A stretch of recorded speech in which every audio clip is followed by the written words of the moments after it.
मित्रांनो, एक प्रश्न विचारायचा आहे. तुमच्या आयुष्यात अशी कोणती व्यक्ती आहे जी फारशी शिकलेली नाही, पण तरीही ती सर्वांची लाडकी आहे? ज्या व्यक्तीला आपण कुठेही घेऊन गेलो तरी ती माणूस 10 मिनिटांत सर्वांशी जोडला जातो? अशावेळी मनात विचार येतो की या व्यक्तीमध्ये असे काय आहे जे माझ्यात नाही? आणि दुसरीकडे असेही लोक असतात जे खूप हुशार, खूप शिकलेले आणि खूप कुशल असतात, पण तरीही त्यांना ऑफिसमध्ये प्रमोशन मिळत नाही. घरात त्यांचे संबंध ताणलेले असतात. त्यांचे मित्र कमी होत जातात. ते स्वतःच विचारात पडतात की माझ्याकडे सर्व काही असताना हे नक्की का होत आहे? या दोन माणसांमधील नेमका फरक काय आहे, हे आज आपण समजून घेणार आहोत. याचं उत्तर एका अशा पुस्तकात दडलेले आहे जे जगभरात लाखो लोकांनी वाचले आणि ज्याने अनेकांचे आयुष्य बदलले आहे. आज आपण बोलणार आहोत लेस गिबलिन यांच्या the art of dealing with people या पुस्तकाच्या पहिल्या प्रकरणाबद्दल. हे प्रकरण सांगते एक असे सत्य जे ऐकताना सुरुवातीला विश्वास बसत नाही, पण समजून घेतल्यावर मनात कायमचे ठसते. आपण पाहत आहात बोलकी पुस्तके. चला सुरुवात करूया. एक महत्त्वाची गोष्ट सांगायची आहे. एकदा अमेरिकेतील एका मोठ्या कंपनीने आपल्या कर्मचाऱ्यांचे सर्वेक्षण केले. त्यांनी विचारले की कंपनीतून ज्यांना काढून टाकण्यात आले त्याचे मुख्य कारण काय होते? याचे उत्तर ऐकून सर्वजण चकित झाले. बहुतांश कर्मचाऱ्यांना त्यांच्या तांत्रिक अपयशामुळे नाही, तर माणसांशी नीट वागता न आल्यामुळे कामावरून काढण्यात आले होते. म्हणजे ज्या गोष्टीसाठी आपण वर्षानुवर्ष अभ्यास करतो, पदव्या मिळवतो आणि कौशल्य विकसित करतो, त्या गोष्टी यशाची पूर्ण हमी देत नाहीत. यश देते ती एक वेगळीच गोष्ट, आणि ती गोष्ट म्हणजे माणसांशी प्रभावीपणे व्यवहार करण्याची क्षमता. लेस गिबलिन यांनी या विषयावर खूप सखोल विचार केला. त्यांनी अनेक यशस्वी आणि अयशस्वी माणसांचा अभ्यास केला. त्यांना एक स्पष्ट पॅटर्न दिसला. जे लोक आयुष्यात खरोखर पुढे गेले ते केवळ हुशार किंवा तज्ज्ञ होते म्हणून नाही. ते पुढे गेले कारण त्यांना माणसे जोडता आली, त्यांना माणसांशी बोलता आले, माणसांना प्रेरित करता आले आणि माणसांचा विश्वास जिंकता आला. जे लोक यात कमी पडले ते मागे राहिले, मग त्यांच्याकडे कितीही तांत्रिक ज्ञान असले तरी त्याचा उपयोग झाला नाही. यावर एक अत्यंत महत्त्वाचे संशोधन आहे जे कार्नेजी इन्स्टिट्यूट ऑफ टेक्नॉलॉजीने केले. या संशोधनात असे आढळले की एखाद्या व्यक्तीचे आर्थिक यश हे 85% माणसांशी व्यवहार करण्याच्या कौशल्यावर अवलंबून असते आणि फक्त 15% तांत्रिक ज्ञानावर. हे आकडे ऐकून पहिल्यांदा विश्वास बसत नाही, पण जेव्हा आपण आपल्या स्वतःच्या अनुभवाकडे पाहतो तेव्हा हे सत्य किती खरे आहे हे नक्कीच जाणवते. तुमच्या आयुष्यात असे कोण आहे जे तांत्रिकदृष्ट्या तुमच्यापेक्षा कमी कुशल आहे, पण तरीही ते तुमच्यापेक्षा जास्त यशस्वी आहे? अशी कोणती व्यक्ती आहे जी परीक्षेत कमी गुण मिळवायची पण आज ती मोठ्या पदावर आहे? जेव्हा आपण त्या व्यक्तीकडे नीट पाहतो तेव्हा एक गोष्ट स्पष्ट दिसते. ती व्यक्ती लोकांशी उत्तम प्रकारे बोलते. ती व्यक्ती प्रत्येकाला आपलीशी वाटते. त्याच्याशी बोलल्यावर मनाला बरे वाटते. हेच त्याचे सर्वात मोठे कौशल्य आहे.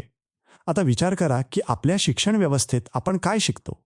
आपण गणित शिकतो, विज्ञान शिकतो, इतिहास शिकतो, व्यापार शिकतो आणि भाषा शिकतो. पण माणसांशी कसे वागायचे हे कुठे शिकवले जाते?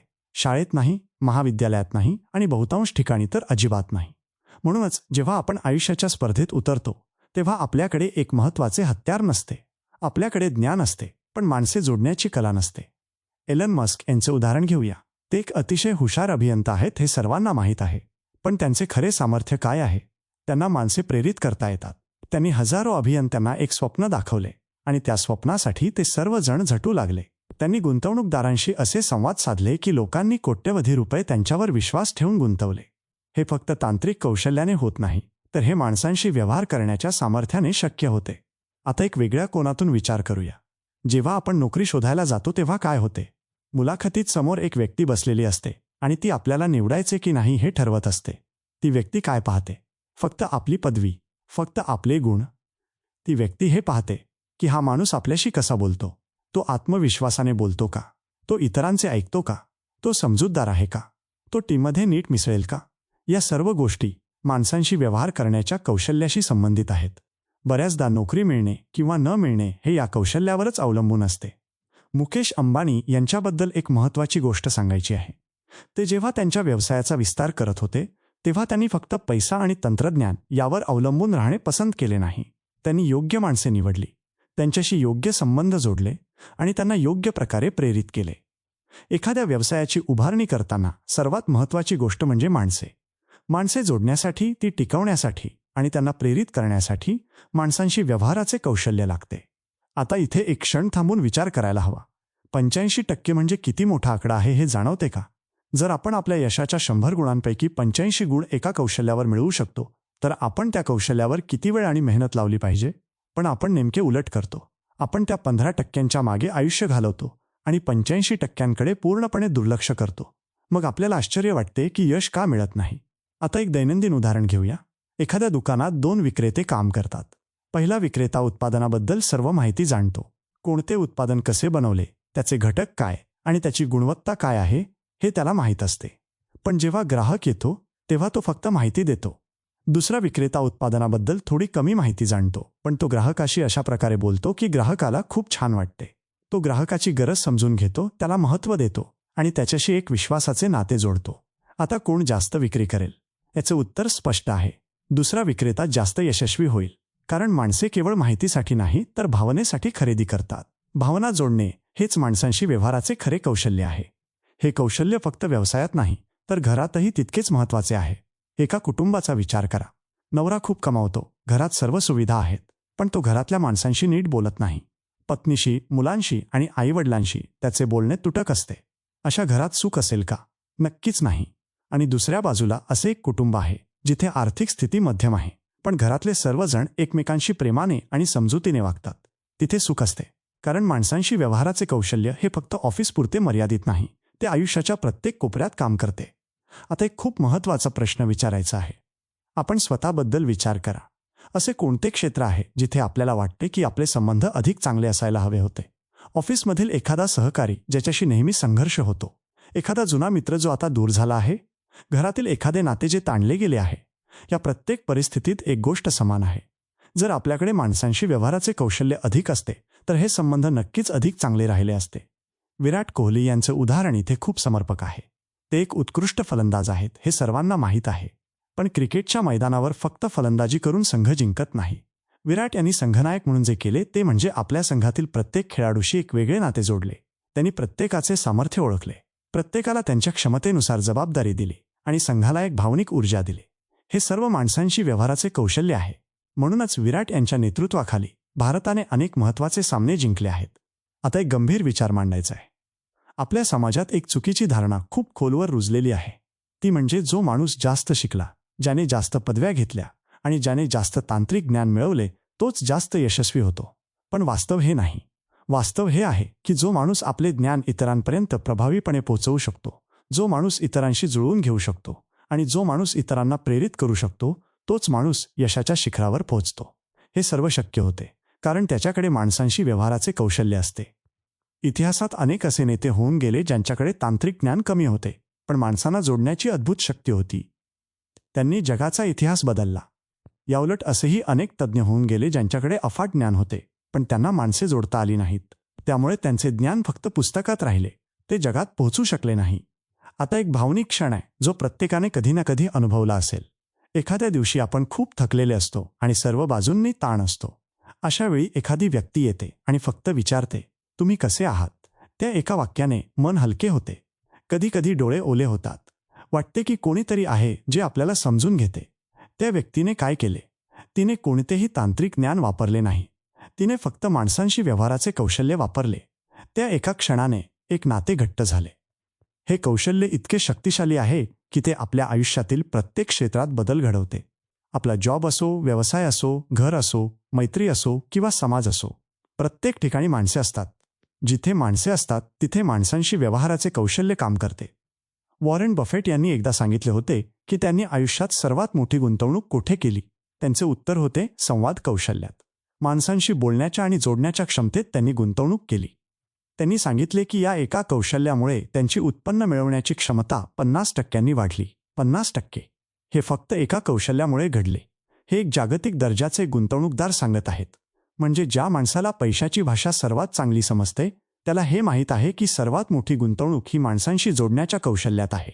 आता एक व्यापक दृष्टिकोन घेऊया. आपण जगात जे काही मोठे बदल पाहतो ते एका माणसाने घडवलेले नसतात. प्रत्येक मोठा बदल अनेक माणसांनी एकत्र येऊन घडवलेला असतो. ही माणसे एकत्र येण्यामागे एक व्यक्ती असते जी त्यांना जोडते, जी त्यांना एक समान स्वप्न दाखवते आणि त्यांना एका दिशेने नेते. अशा व्यक्तीकडे माणसांशी व्यवहाराचे असाधारण कौशल्य असते. तांत्रिक ज्ञान हे एक साधन आहे. ते महत्त्वाचे आहे, यात शंका नाही. पण ते साधन कुठे, कसे आणि कोणासाठी वापरायचे हे माणसांशी व्यवहाराचे कौशल्य ठरवते. म्हणूनच गिबलिन म्हणतात की हे सर्वात मोठे कौशल्य आहे. हे इतर सर्व कौशल्यांना अर्थपूर्ण बनवणारे कौशल्य आहे.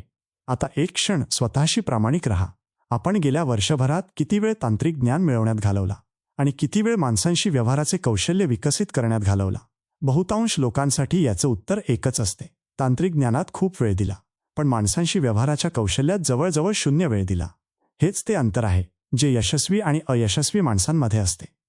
या सर्व विचारांचा गाभा एकाच वाक्यात सांगायचा तर असे म्हणता येईल की आपल्याकडे किती ज्ञान आहे यापेक्षा आपण इतरांशी कसे वागतो हे जास्त महत्त्वाचे आहे.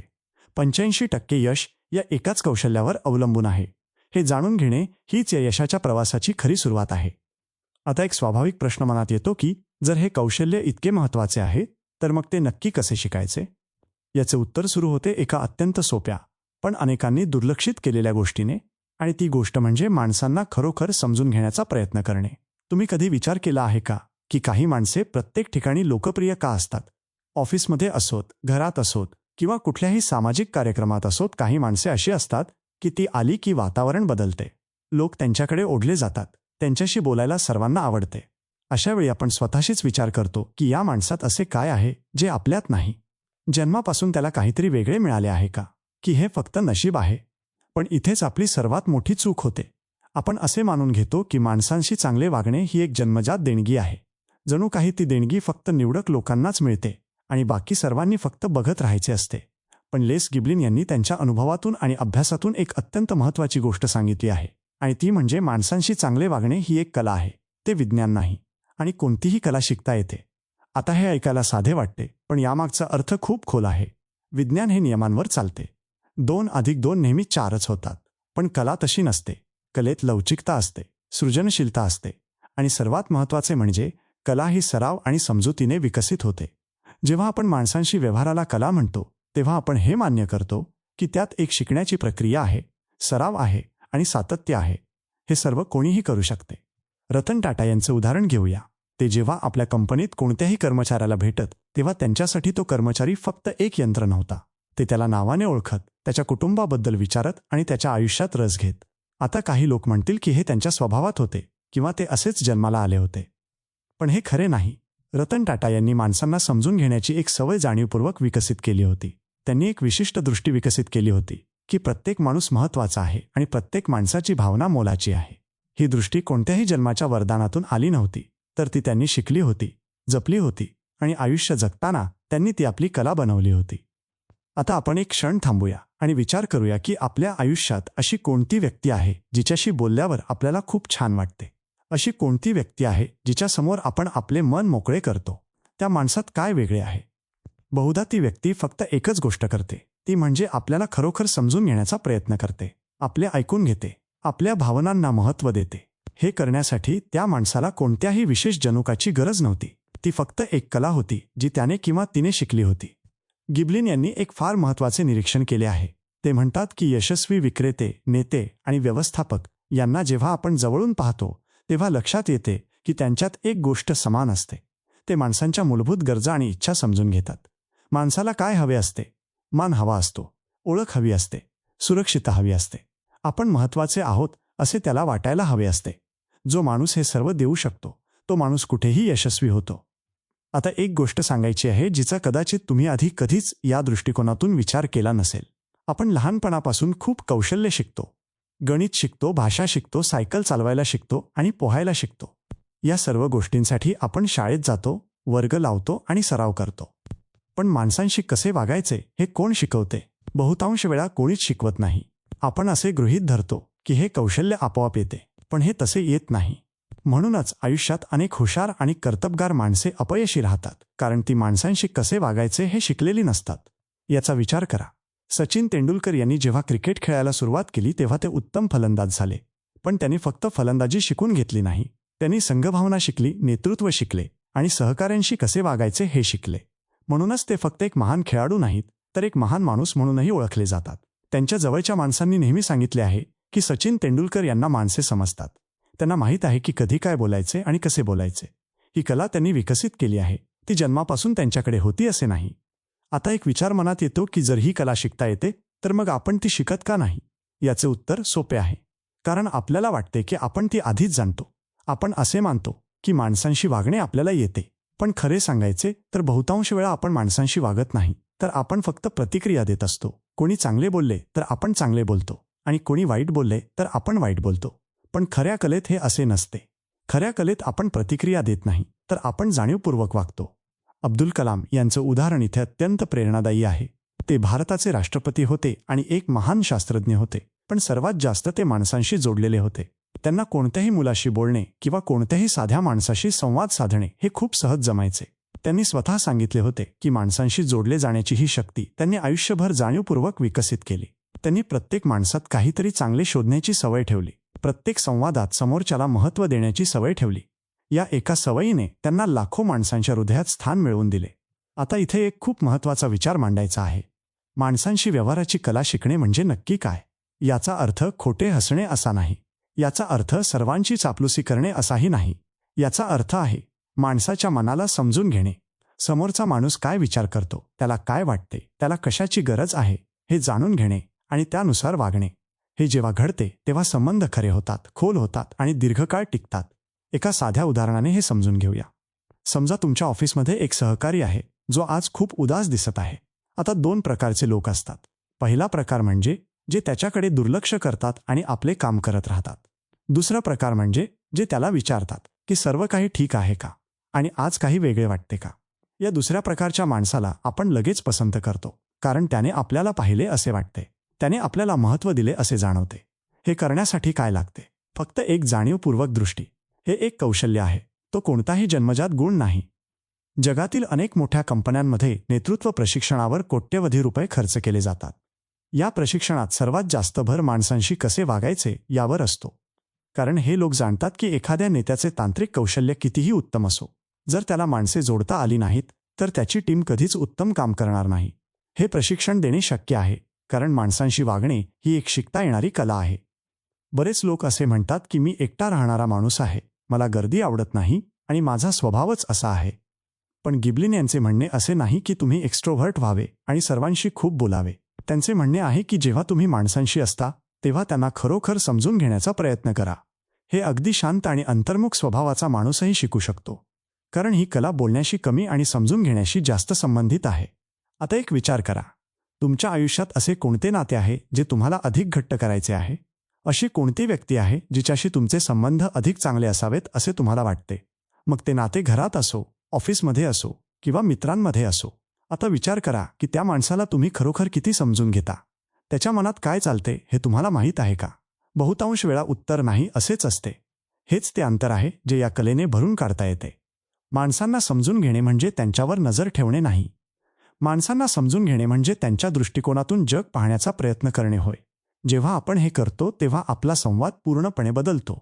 आपण जे बोलतो ते समोरच्याला अधिक जवळचे वाटते, अधिक अर्थपूर्ण वाटते आणि त्यामुळे आपले नाते अधिक मजबूत होते. थोडा वेळ थांबूया आणि या गोष्टीचा गाभा लक्षात घेऊया. माणसांशी चांगले वागणे ही जन्मजात देणगी नाही, ते एक कौशल्य आहे. ती एक कला आहे आणि कोणतीही कला जशी सरावाने उत्तम होते तशीच ही कला देखील होते. हे जाणून घेणे हेच या संपूर्ण विचारयात्रेचे पहिले पाऊल आहे. आणि आता पुढचा प्रश्न स्वाभाविकपणे येतो की जर माणसांशी चांगले वागणे ही एक शिकता येणारी कला आहे, तर मग ही कला शिकणे इतके महत्त्वाचे का आहे? या प्रश्नाचे उत्तर आपल्याला एका अशा विचाराकडे घेऊन जाते जो कदाचित तुमच्या यशाची संपूर्ण व्याख्या बदलून टाकेल. एक छोटी गोष्ट सांगायची आहे. जपानमध्ये एकदा एका मोठ्या कारखान्यात एक सर्वेक्षण झाले. कारखान्यातील कामगारांना विचारण्यात आले की तुम्ही इथे का काम करता? पगार चांगला आहे म्हणून, काम सोपे आहे म्हणून, की घर जवळ आहे म्हणून?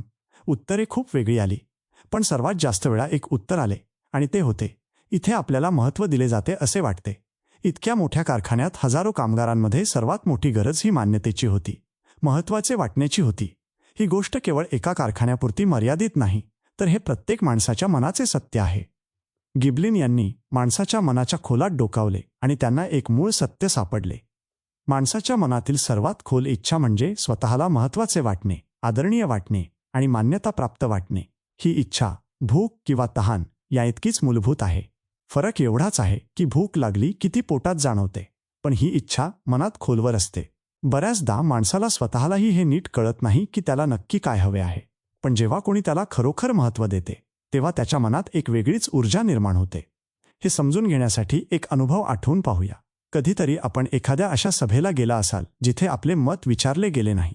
आपण काहीतरी बोलायला सुरुवात केली पण कोणीही ऐकले नाही, किंवा आपण एखादी सूचना दिली पण ती कोणीही मनावर घेतली नाही. त्यावेळी काय वाटले? एक प्रकारची रिकामी भावना निर्माण झाली असेल.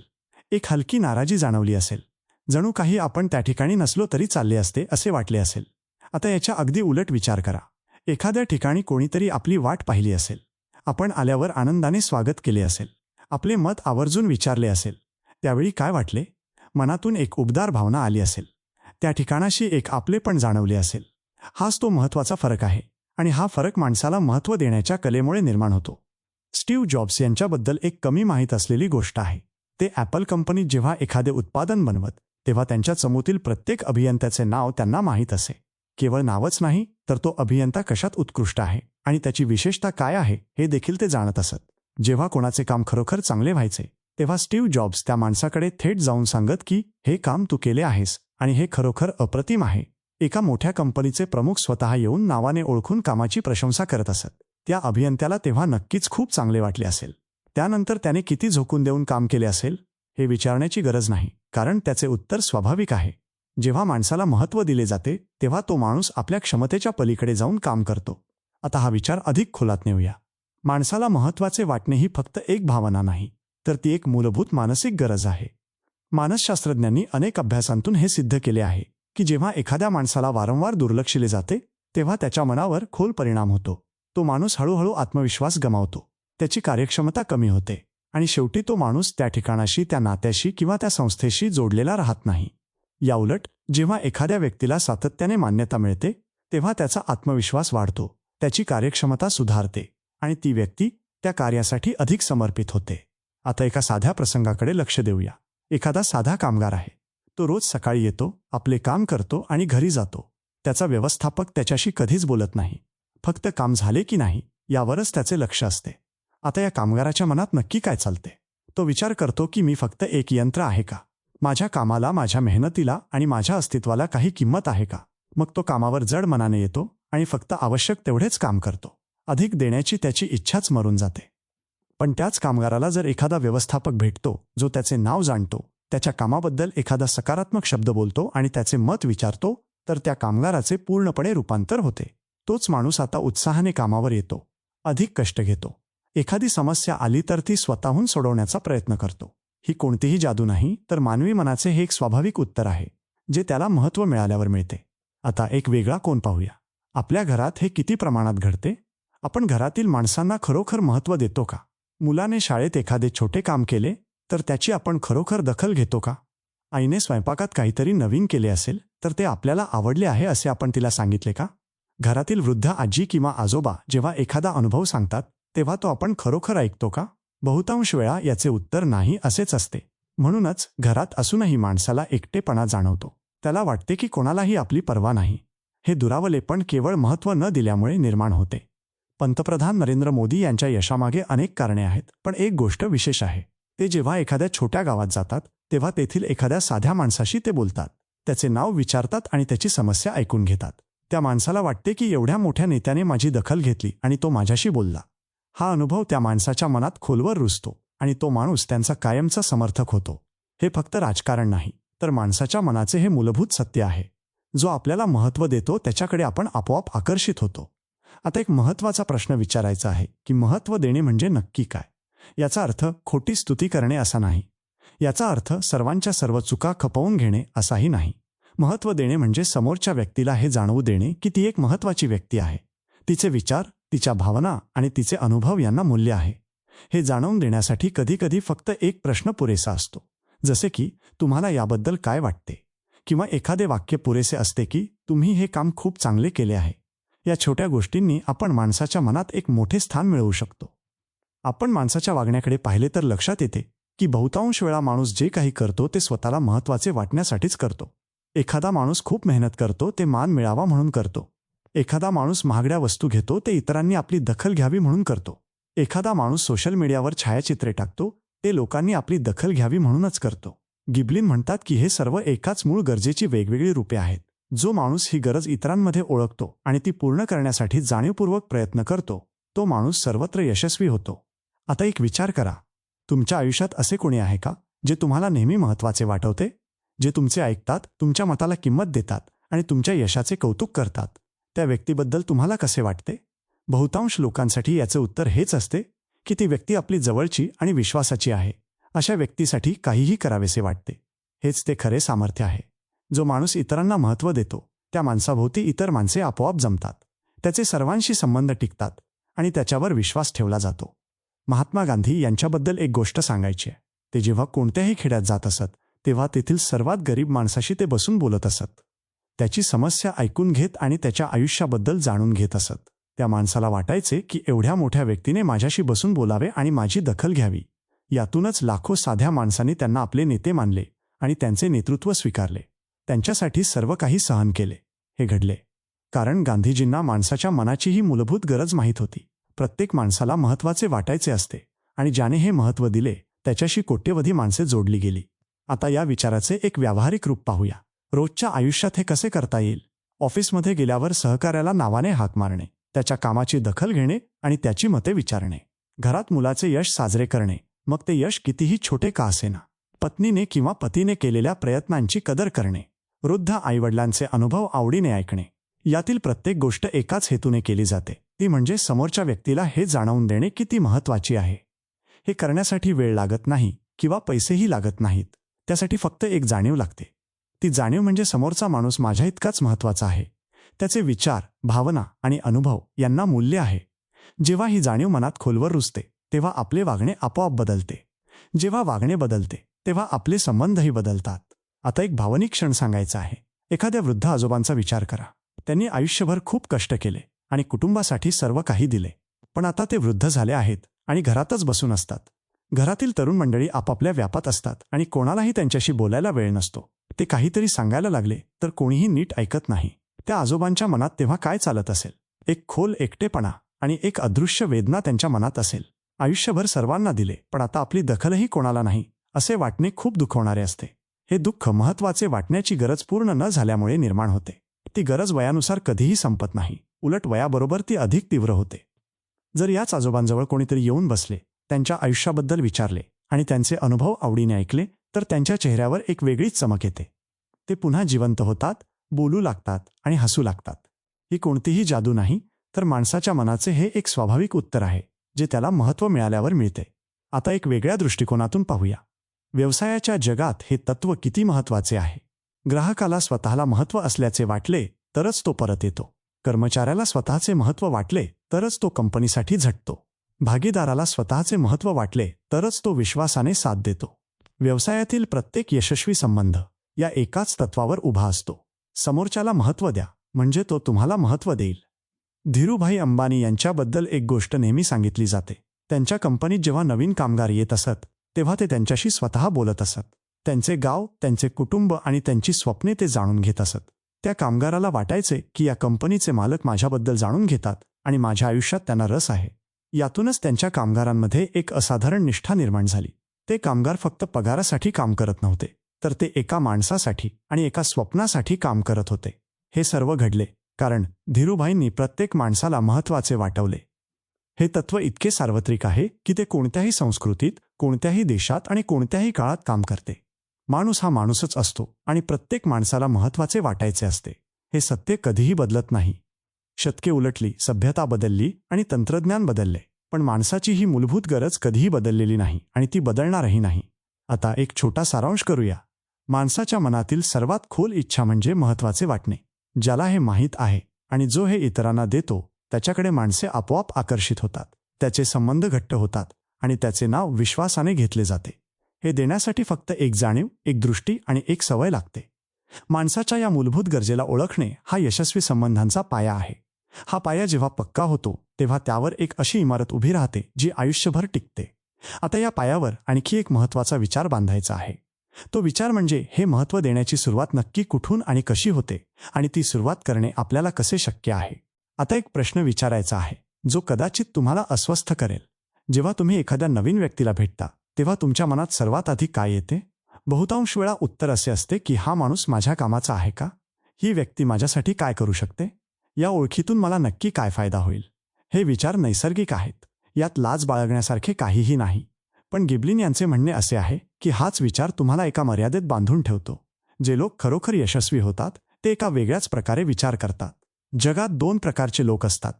पहिल्या प्रकारचे लोक प्रत्येक संबंधाकडे एक व्यवहार म्हणून पाहतात. त्यांच्या मनात नेहमी एकच प्रश्न असतो की मला काय मिळेल. दुसऱ्या प्रकारचे लोक प्रत्येक संबंधाकडे एक संधी म्हणून पाहतात. पण ही संधी काहीतरी देण्याची असते. मी काय देऊ शकतो? मी या माणसाला कसा उपयोगी पडू शकतो? मी या व्यक्तीचा आजचा दिवस कसा चांगला करू शकतो? हे 2 दृष्टिकोन आणि हे 2 विचार संपूर्ण आयुष्यावर वेगवेगळे परिणाम घडवतात. गिबलिन यांनी याला सर्जनशील विचार असे म्हटले आहे. देण्याचा विचार करणे हे सर्जनशील आहे कारण ते स्वाभाविक नाही. मानवी मनात स्वभावतः घेण्याची प्रवृत्ती असते.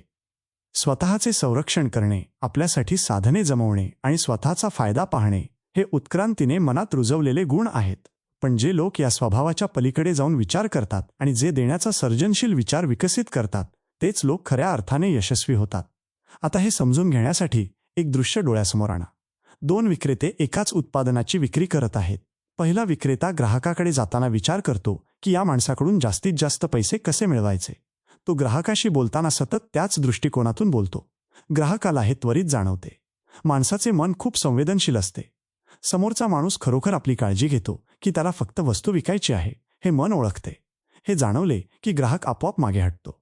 दुसरा विक्रेता ग्राहकाकडे जाताना विचार करतो की या माणसाला नक्की कशाची गरज आहे. माझे उत्पादन त्याच्या खऱ्या समस्येचं उत्तर आहे का? मी याबद्दल कसे सांगू शकेन जेणेकरून त्याला ते खरोखर उपयोगी पडेल. हा विक्रेता ग्राहकाशी बोलताना एक वेगळेच नाते जोडतो. ग्राहकाला वाटते की हा माणूस माझ्या हिताचा विचार करत आहे. मग ग्राहक केवळ उत्पादन विकत घेत नाही तर तो त्या विक्रेत्यावर विश्वास ठेवतो. तो पुन्हा येतो आणि इतरांनाही त्याबद्दल सांगतो. हे सर्व घडते कारण एक विक्रेता मिळवण्याच्या दृष्टिकोनातून काम करतो आणि दुसरा देण्याच्या दृष्टिकोनातून काम करतो. आता हे तत्त्व व्यापक जगात कसे काम करते ते पाहूया. अझीम प्रेमजी यांच्याबद्दल एक महत्त्वाची गोष्ट सांगायची आहे. विप्रो कंपनीला त्यांनी जगातील एक मोठी माहिती तंत्रज्ञान कंपनी बनवले. पण त्यांचे यश केवळ तांत्रिक ज्ञानामुळे मिळालेले नाही. त्यांनी आपल्या कंपनीत समाजात आणि देशात सातत्याने देण्याचा दृष्टिकोन ठेवला. त्यांनी शिक्षणासाठी हजारो कोटी रुपये दान केले. त्यांनी सांगितले की संपत्ती ही समाजाकडून मिळते त्यामुळे ती समाजाला परत द्यायला हवी. हा विचार, हा दृष्टिकोन आणि हे देण्याचे तत्त्व यातूनच त्यांची ओळख केवळ एक उद्योजक म्हणून नाही तर एक महान माणूस म्हणून निर्माण झाली. या ओळखीने त्यांच्या व्यवसायालाही नवी उंची दिली कारण देणाऱ्या माणसावर जग नेहमी विश्वास ठेवते. पण आता एक महत्त्वाचा मुद्दा मांडायचा आहे. देण्याचा दृष्टिकोन म्हणजे स्वतःचे नुकसान करून घेणे असा होत नाही. देण्याचा दृष्टिकोन म्हणजे मूर्खपणाने सर्व काही दुसऱ्याला देऊन टाकणे असाही नाही. देण्याचा दृष्टिकोन म्हणजे प्रत्येक संबंधात आणि प्रत्येक संवादात मी काय योगदान देऊ शकतो हा प्रश्न आधी विचारणे होय. मी या माणसाला काय देऊ शकतो? ती कदाचित एक छोटी मदत असेल, एखादा चांगला सल्ला असेल, एखादे प्रोत्साहनाचे वाक्य असेल किंवा केवळ मनापासून ऐकणे असेल. या देण्यातून जे नाते तयार होते ते इतके घट्ट असते की त्यातून मिळणारे परिणाम कधीही केवळ घेण्याच्या दृष्टिकोनातून मिळत नाहीत. आता एक विचार करूया. तुमच्या आयुष्यात अशी कोणती व्यक्ती आहे का जी नेहमी काहीतरी मागत असते, जी प्रत्येक वेळी तुमच्याकडे फक्त काहीतरी घेण्यासाठी येते? त्या व्यक्तीबद्दल तुम्हाला कसे वाटते? थोड्याच वेळात थकवा जाणवतो, नाही का? एखाद्या वेळी त्या व्यक्तीचा फोन आला तरी मन जड होते. याउलट तुमच्या आयुष्यात अशी कोणती व्यक्ती आहे का जी नेहमी काहीतरी देते, जी मदत करते, प्रोत्साहन देते आणि वेळ देते? त्या व्यक्तीबद्दल कसे वाटते? तिचा फोन आला तर मन आनंदाने भरून येते, तिला भेटायला मन धावते. हा सर्व फरक देण्याच्या आणि घेण्याच्या दृष्टिकोनाचा परिणाम आहे. आता एक खूप महत्त्वाची गोष्ट सांगायची आहे जी बहुतांश लोकांना माहीत नसते. जे लोक देण्याच्या दृष्टिकोनातून जगतात त्यांना शेवटी जास्त मिळते. हे विरोधाभासी वाटते पण हेच सत्य आहे. जेव्हा तुम्ही इतरांना मदत करता तेव्हा ते तुमच्यावर विश्वास ठेवतात. जेव्हा ते तुमच्यावर विश्वास ठेवतात तेव्हा ते तुम्हाला संधी देतात. जेव्हा ते तुम्हाला संधी देतात तेव्हा तुम्ही यशस्वी होता. हे वर्तुळ असेच सतत चालत राहते. देण्याचा दृष्टिकोन म्हणजे स्वतःला गरीब करणे नाही तर ती एक अशी गुंतवणूक आहे जी नेहमीच परतावा देते. आता एका वेगळ्या क्षेत्रात हे कसे दिसते ते पाहूया. मदर तेरेसा यांचे उदाहरण घ्या. त्यांनी आयुष्यभर फक्त देण्याचेच काम केले. गरजू माणसांची सेवा त्यांनी कोणताही परतावा न मागता केली. पण त्यांना जगभरातून जे सन्मान, प्रेम आणि आदर मिळाला तो कोणत्याही राजकारण्याला किंवा व्यापाऱ्याला कधीच मिळाला नाही. कारण देणारा माणूस जगाच्या हृदयात घर करतो आणि हे घर कधीही मोडत नाही. हे उदाहरण टोकाचे असले तरी त्यातील तत्त्व रोजच्या आयुष्यातही तितकेच लागू होते.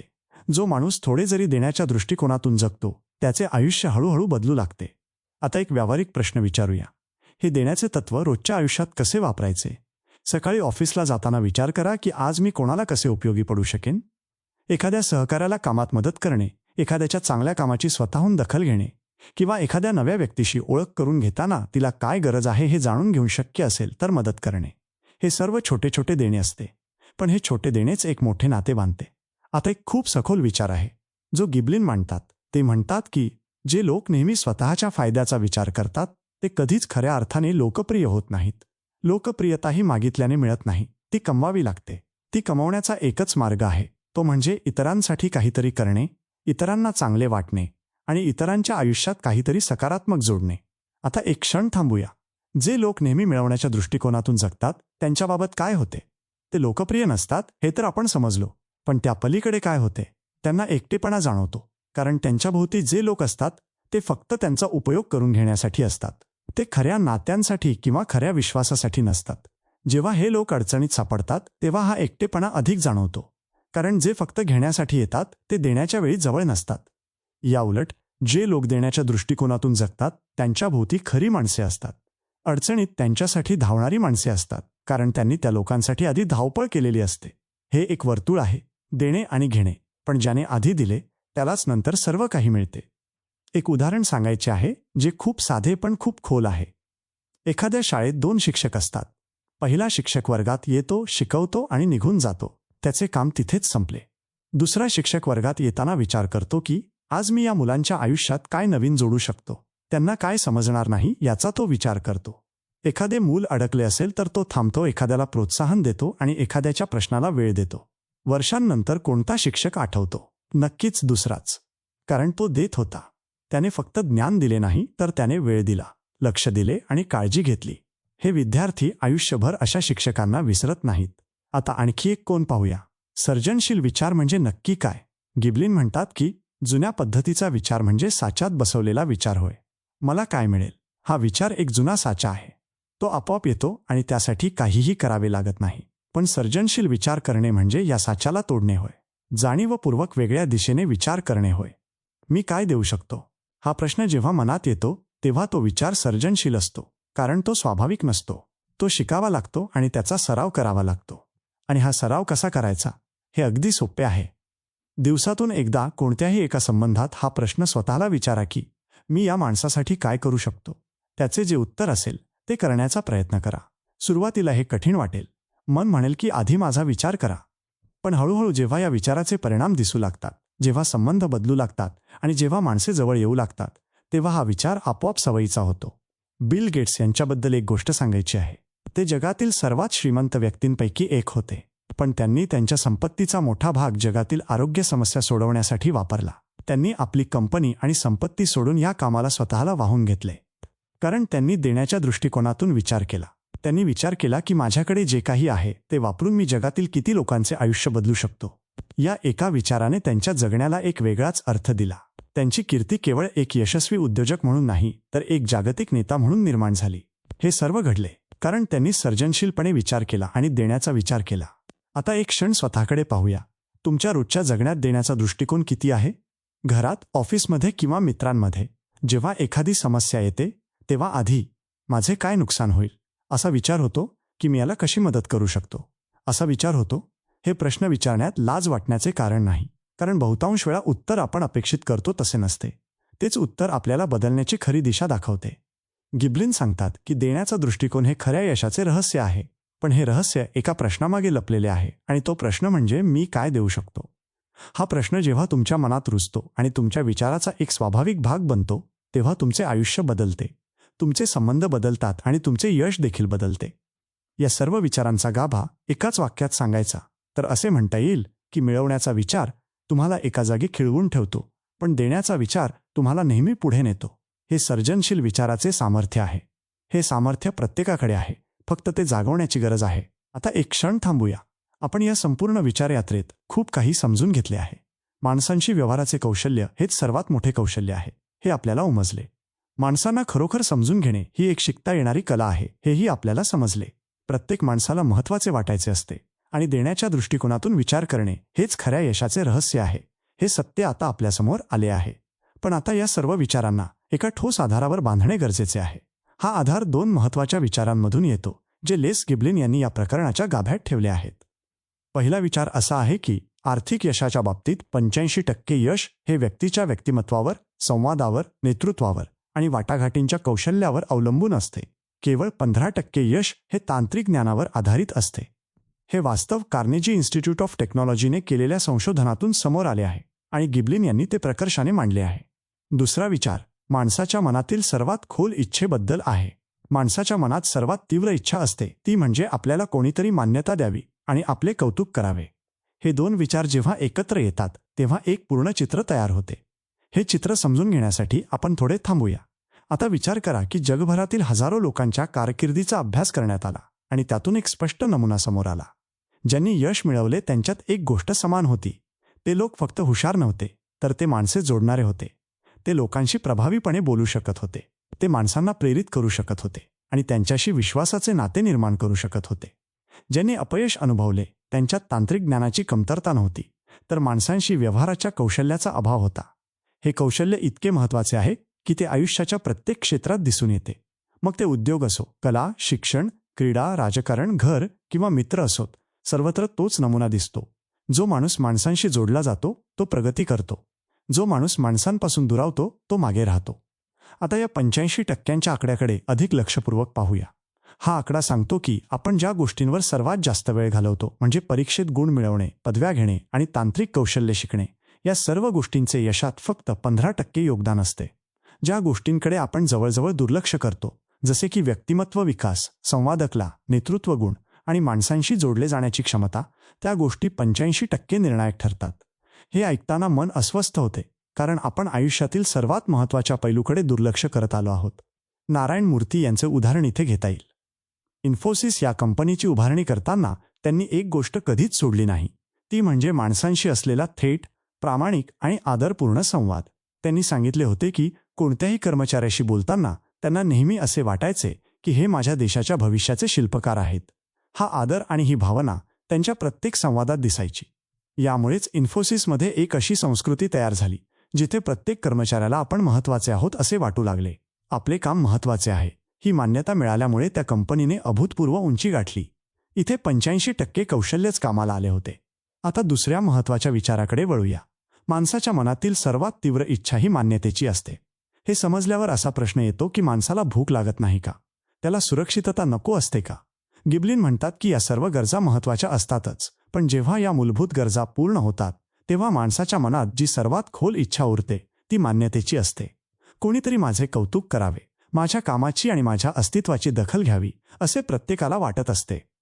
हे इतके खोल सत्य आहे की जेव्हा आपण मागे वळून पाहतो तेव्हा लक्षात येते की आपल्या आयुष्यातील अनेक निर्णय याच एका इच्छेमुळे घेतले गेले आहेत. आपण जेव्हा एखादी चांगली गोष्ट केली तेव्हा आपण कोणाच्या तरी प्रतिसादाची वाट पाहिली. आपण एखादे काम पूर्ण केले तेव्हा कोणाची तरी शाबासकी आपल्याला हवी होती. ही काही कमजोरी नाही, तर हे मानवाचे स्वाभाविक स्वरूप आहे. इथेच एक मोठे रहस्य दडलेले आहे. जो माणूस हे समजतो की प्रत्येक व्यक्तीला मान्यता हवी असते आणि जो ती मान्यता देण्याची कला आत्मसात करतो, तो माणूस प्रत्येक ठिकाणी प्रभावशाली ठरतो. तो व्यक्तीच्या मनातील सर्वात खोल इच्छेला स्पर्श करतो. जो माणूस आपल्या मनाला स्पर्श करतो त्याच्याशी आपण आपोआप जोडले जातो. आपण त्याच्यावर विश्वास ठेवतो आणि त्याच्यासाठी काहीही करायला तयार होतो. या दोन विचारांमध्ये एक सुंदर संबंध आहे. 85% यश माणसांशी व्यवहाराच्या कौशल्यावर अवलंबून आहे आणि या व्यवहाराचे सर्वात महत्त्वाचे कौशल्य म्हणजे लोकांच्या मान्यतेच्या इच्छेला ओळखणे आणि ती पूर्ण करणे. जर आपल्याला त्या 85%वर काम करायचे असेल तर सुरुवात इथूनच करावी लागेल. प्रत्येक व्यक्तीला मान्यता द्या. त्यांच्या कामाची, विचारांची आणि अस्तित्वाची दखल घ्या. आता एक अत्यंत महत्त्वाचा निष्कर्ष मांडायचा आहे, जो या संपूर्ण प्रकरणाचा गाभा आहे. गिबलिन म्हणतात की माणसांशी चांगले वागणे ही एक निवड आहे. ते जन्मजात नसते किंवा कोणत्याही विशेष परिस्थितीत राहिल्याने येत नाही. तो एक जाणीवपूर्वक घेतलेला निर्णय आहे. रोज सकाळी उठल्यावर एक निर्णय घ्यायचा आहे की आज मी लोकांशी जाणीवपूर्वक, आदराने आणि देण्याच्या दृष्टिकोनातून वागेन. हा छोटा निर्णय आयुष्याला एक वेगळी दिशा देतो. आता एक भावनिक क्षण आठवून पहा. तुमच्या आयुष्यात अशी कोणती व्यक्ती आहे का जिने एखाद्या क्षणी तुम्हाला खरोखर मान्यता दिली, जिने तुमच्या एखाद्या गुणाची किंवा निर्णयाची कदर केली? त्या क्षणाची आठवण आजही मनात ताजी असेल. मान्यतेचा तो क्षण माणसाच्या मनात कायमचा कोरला जातो. त्या व्यक्तीबद्दल एक कृतज्ञता आणि विश्वास निर्माण होतो. हेच ते सामर्थ्य आहे आणि हे सामर्थ्य तुमच्याकडेही आहे. तुम्ही ते इतरांना देऊ शकता. या संपूर्ण प्रकरणाचा समारोप करताना एक महत्त्वाची गोष्ट लक्षात ठेवणं गरजेचं आहे. हे प्रकरण फक्त एक पाया आहे. गिबलिन यांनी इथे का या प्रश्नाचे उत्तर दिले आहे. माणसांशी व्यवहाराचे कौशल्य का महत्त्वाचे आहे हे त्यांनी सांगितले आहे. पण कसे हा प्रश्न पुढे उरतोच. आत्मविश्वास कसा वाढवायचा, इतरांशी कसे बोलायचे, त्यांना कसे प्रेरित करायचे, त्यांचा विश्वास कसा जिंकायचा, या सर्व प्रश्नांची उत्तरे आपल्याला पुढील प्रवासात मिळणार आहेत. पण त्या प्रवासाला निघण्यापूर्वी या पायाभूत सत्यांची जाणीव असणे आवश्यक आहे. 85% यश माणसांशी व्यवहाराच्या कौशल्यावर अवलंबून आहे. माणसाच्या मनाची सर्वात खोल इच्छा मान्यतेची आहे. माणसांशी चांगले वागणे ही एक निवड आहे आणि ती सर्वात मोठी गुंतवणूक आहे. हे 3 विचार जर मनात खोलवर रुजले तर आयुष्याकडे पाहण्याची दृष्टी बदलते. माणसांकडे पाहण्याचा दृष्टिकोन बदलला की जग बदलते. आता एक शेवटचा विचार. आपण हे सर्व ऐकले, पण केवळ ऐकणे आणि ते जगणे यात मोठा फरक असतो. गिबलिन यांचे हे विचार फक्त माहिती म्हणून ठेवले तर ते केवळ एका पुस्तकापुरते मर्यादित राहतात. पण जर हे विचार रोजच्या आयुष्यात उतरवले तर ते मोठे परिवर्तन घडवू शकतात. आजपासून एक छोटी सुरुवात करा. किमान एका व्यक्तीला खरोखर मान्यता द्या. एका संवादात देण्याचा दृष्टिकोन ठेवा. एका नात्यात जाणीवपूर्वक लक्ष द्या आणि पहा काय होते. याचा परिणाम लगेच दिसून येतो, कारण माणसाचे मन या गोष्टींना त्वरित प्रतिसाद देते. हे प्रकरण का याचे उत्तर होते. पुढची यात्रा कसे या प्रश्नाची आहे. ही यात्रा आत्मविश्वासापासून आणि स्वतःच्या क्षमतेच्या जाणीवेपासून सुरू होते. मित्रांनो, आपण आज लेस गिबलिन यांच्या the art of dealing with people या पुस्तकाच्या पहिल्या प्रकरणाचा संपूर्ण प्रवास केला आहे. या प्रवासात आपण 4 गोष्टी समजून घेतल्या. माणसांशी व्यवहाराचे कौशल्य हेच आयुष्यातील सर्वात मोठे कौशल्य आहे. हे कौशल्य जन्मजात नाही, तर ते शिकता येते. प्रत्येक माणसाला महत्त्वाचे वाटायचे असते आणि हे महत्त्व देणे हाच यशस्वी संबंधांचा पाया आहे. मला काय मिळेल याऐवजी मी काय देऊ शकतो, हा विचार करणे हेच सर्जनशील जगणे आहे.